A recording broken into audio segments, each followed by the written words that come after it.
यह बूढ़ा व्यक्ति छोटे लड़के के साथ कुछ बुरा करना चाहता था। कार्टर को एहसास हुआ कि कुछ गड़बड़ है और उसने उससे दूर जाने के लिए कहा। वह आदमी दूर नहीं गया, बल्कि उसने लड़के को हर जगह छुआ भी। कार्टर, जो इतना कमजोर था, अब और सहन नहीं कर सका और उसने शराब की बोतल उठा ली। दोस्त डर गए और तितर-बितर हो गए, लेकिन कार्टर को उस बूढ़े व्यक्ति ने रोक लिया। बूढ़ा व्यक्ति इतना गुस्से में था कि वह उसे अपने दांत दिखाना चाहता था, लेकिन कार्टर ने अपने हाथ में चाकू का इस्तेमाल करके बूढ़े व्यक्ति का हाथ काट दिया। उसे लगा कि वह बूढ़े व्यक्ति के चंगुल से बच गया है, लेकिन वह नहीं जानता था कि यह उसके जीवन की शुरुआत थी, क्योंकि वह बूढ़ा व्यक्ति एक बड़ा राजनेता था और जल्द ही कार्टर को डकैती और एक अधिकारी को घायल करने के आरोप में पुलिस स्टेशन ले जाया गया। शेरिफ एक गंभीर नस्लवादी है। उसकी नज़र में काले लोग स्वाभाविक रूप से हिंसक अपराधी हैं। इस अपराध को अंजाम देने वाला कार्टर और भी ज्यादा दोषी था।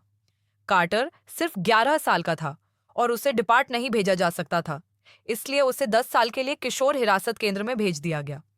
21 साल की उम्र तक और वयस्क होने तक उसे समाज में वापस आने का कोई मौका नहीं मिला। फिर कार्टर ने हिरासत केंद्र में अपना जीवन शुरू किया।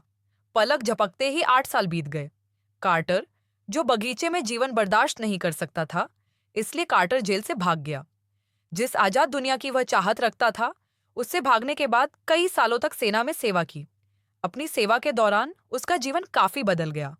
उसने न केवल यह महसूस किया कि ज्ञान और सहनशीलता लोगों को आजाद कर सकती है, बल्कि उसने नियमों का पालन भी किया और यहाँ तक कि यूरोपीय बॉक्सिंग चैंपियन भी बन गया। जब वह खुशियों से भरी हुई अपने गृहनगर लौटा और अपनी आने वाली नई जिंदगी का जश्न मनाने के लिए बार में गया, बार में पहुंचते ही एक खूबसूरत महिला ने उसे इशारा किया। इससे पहले कि वह उससे बात करने के लिए आगे बढ़ पाता, एक आदमी उसके पास आया। कार्टर उसे अपनी मुट्ठियों से सबक सिखाना चाहता था, लेकिन खूबसूरत महिला शमा ने उसे रोकने के लिए आगे बढ़कर कार्टर को उसके साथ नृत्य करने के लिए आमंत्रित किया। वे दोपहर के पोल में शिवयांग के संगीत पर नृत्य करते थे। शमा ने कार्टर से कहा कि तुम्हारे हाथ सिर्फ लड़ने के लिए नहीं हैं। वे दोनों पहली नजर में एक दूसरे के प्यार में पड़ गए और सोचा कि एक अच्छी जिंदगी शुरू होगी। उस रात कार्टर ने शमा को अपने दरवाजे पर भेजा। जब डिप्स ने सुना कि वह वापस आ गया है, तो उसने लोगों को अपने दरवाजे पर बुलाया। डिप्स यह चाहता है। पिछले 2 सालों की सजा की भरपाई के लिए कार्टर को डिप्स की ताकत का पता था और वह सिर्फ असहाय होकर कार में उनका पीछा कर सकता था। बंद कार्टर गायब नहीं हुआ, बल्कि उसने अपने सारे दुख को ताकत में बदल दिया। हर दिन वह या तो हाई इंटेंसिटी बॉक्सिंग ट्रेनिंग करता था या किताबें पढ़ता रहता था और अपने ज्ञान भंडार को बढ़ाता था। उसने अपने शरीर को हथियार में बदलने की योजना बनाई और फिर इसका इस्तेमाल अपनी आजादी वापस पाने या अपने ही लोगों को मारने के लिए किया। 2 साल बाद कार्टर को आखिरकार राहत महसूस हुई। जब वह जेल से बाहर आया, तो उसे लगा कि उसका पुनर्जन्म हुआ है। साथ ही उसने मन ही मन कसम खाई कि वह फिर कभी जेल में नहीं जाएगा, क्योंकि इसका रखरखाव चीन में किया गया है। बहुत प्रशिक्षण के बाद उनकी मुक्केबाजी कौशल में न केवल कमी आई, बल्कि बहुत सुधार हुआ। उनका पहला मुकाबला अपराजित श्वेत चैंपियन कार्टर के खिलाफ था और उन्होंने अपनी सारी क्रूरता को एक शक्तिशाली मुक्केबाजी में बदल दिया। स्टॉर्म स्क्वाड की मुट्ठियां लगातार सफेद चैंपियन के सिर पर वार करती रहीं। पूरी प्रक्रिया के दौरान सफेद चैंपियन को बिना किसी जवाबी हमले के मौका दिए पीटा गया। पहले राउंड के खत्म होने से पहले चैंपियन जमीन पर गिर गया और उठ नहीं सका। उस मजबूत आदमी की ताकत और गति खोई हुई हवा की तरह थी, इसीलिए उसे सभी ने क्यूफेंग का उपनाम दिया था। एक के बाद एक खेल जीतने के बाद उसने मिशामा से शादी की, जिससे वह 2 साल पहले बार में मिला था, और प्यार देखा। कार्टर, जिनके पास डबल फसल थी, बहुत लोकप्रिय थे। हालांकि डिपेस, जिन्होंने हार मानने से इनकार कर दिया, बहुत दुखी थे। यह एक विशेष अवधि थी जब संयुक्त राज्य अमेरिका में नस्लीय संघर्ष काफी तीव्र था। हालांकि कानून ने काले लोगों को समान अधिकार दिए थे, लेकिन वास्तविक कार्यान्वयन में कई कठिनाइयां थीं। टीवी पर अश्वेत लोगों को पीटते और गाली देते देखकर कार्टर, जो पहले से ही आकर्षक था, बहुत दुखी हुआ। पास में खड़े एक रिपोर्टर ने उससे एक जालसाजी वाला सवाल पूछा, चूंकि आप इन पुलिस वालों से इतनी नफरत करते हैं, तो आप विरोध क्यों नहीं करते? इसके बाद कार्टर ने मजाकिया लहजे में अपने विचार व्यक्त करते हुए कहा कि वे सभी पुलिसकर्मी मौत के लायक हैं और अगर मुझे मुक्का मारने की इजाजत दी जाए तो मैं एक साथ उनमें से 5 को मार सकता हूं। हालांकि उन्होंने पत्रकारों से कहा कि वे इस बारे में किसी को न बताएं, लेकिन अप्रत्याशित रूप से यह उस दिन पहले पन्ने की खबर बन गई, जिससे श्वेत लोगों में काले लोगों के प्रति और अधिक नफरत पैदा हो गई। उस रात घर के शीशे पत्थरों से तोड़ दिए गए और किसी ने चिल्लाकर कहा कि उन्हें मार देना चाहिए।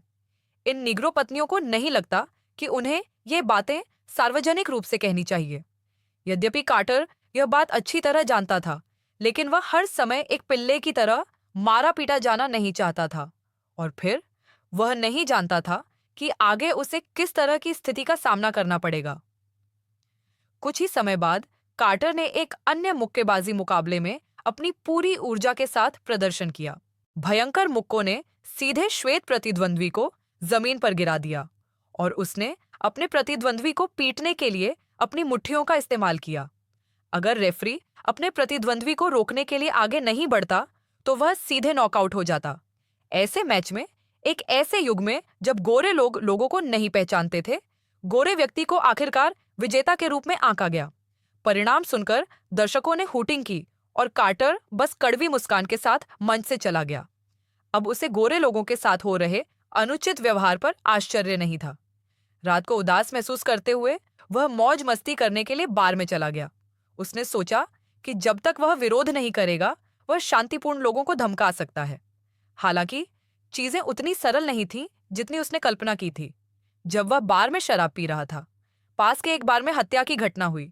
2 अश्वेत लोगों ने बार में मौजूद 3 श्वेत लोगों पर बंदूकों से हमला किया और फिर एक सफेद कार में तेजी से भाग गए। संयोगवश यह व्यक्ति भी सफेद रंग की कार चला रहा था और घर जाते समय पुलिस ने उसे रोक लिया। जब पुलिस ने देखा तो सफेद कार में 2 अश्वेत व्यक्ति थे और फिर उन्हें अपराध स्थल पर ले जाया गया।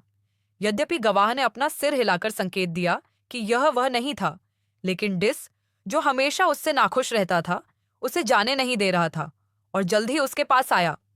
कार्टर ने बार बार कहा कि इस घटना का उससे कोई लेना देना नहीं है। उसे डिप्स के पास भेजने के लिए उसने 2 प्रत्यक्षदर्शियों से कहा कि वे पहचाने और कहें कि कार्टर ही असली हत्यारा है जिसे उन्होंने देखा था। अगर ऐसा नहीं हुआ तो आप मुसीबत में पड़ जाएंगे। तिस की धमकी का सामना करते हुए उनके पास जवाब देने के अलावा कोई विकल्प नहीं था। बहुत समय नहीं बीता था कि कार्टर को अदालत में पेश किया गया। न केवल जज श्वेत था, बल्कि जूरी में एक भी अश्वेत व्यक्ति नहीं था। डिस के कार्यों के साथ अंतिम परिणाम की कल्पना की जा सकती है, क्योंकि उसे 3 जीवन के लिए 3 आजीवन कारावास की सजा सुनाई गई थी। ये सुनकर जेल प्रहरी की पत्नी दुखी हो गई, लेकिन उसके बगल में बैठा श्वेत व्यक्ति खुशी से हंस रहा था। वह खड़ी थी। उसे समझ में नहीं आ रहा था कि दुनिया उसके साथ ऐसा व्यवहार क्यों कर रही है, और यह भी नहीं पता था कि काले लोगों की चाहत के अनुसार निष्पक्षता कब आएगी, क्योंकि वह शक्तिशाली श्वेत कानूनी व्यवस्था के खिलाफ नहीं जा सकती थी। आखिरकार कार्टर उस प्रयोग को सहने में सक्षम हो गया जिसका सामना वह फिर कभी नहीं कर पाएगा, और उसे जेल भेज दिया गया। उसने जर्सी पहनने से इनकार कर दिया और कहा, मैं दोषी नहीं हूं, यह मौजूदा कानून है जिसने मेरे खिलाफ अपराध किया है। फिर उसे डीन ने 90 दिनों के लिए जेल भेज दिया। लोहे का दरवाजा बंद कर दिया गया और कार्टर के दिल को एक अदृश्य बेड़ी में डाल दिया गया।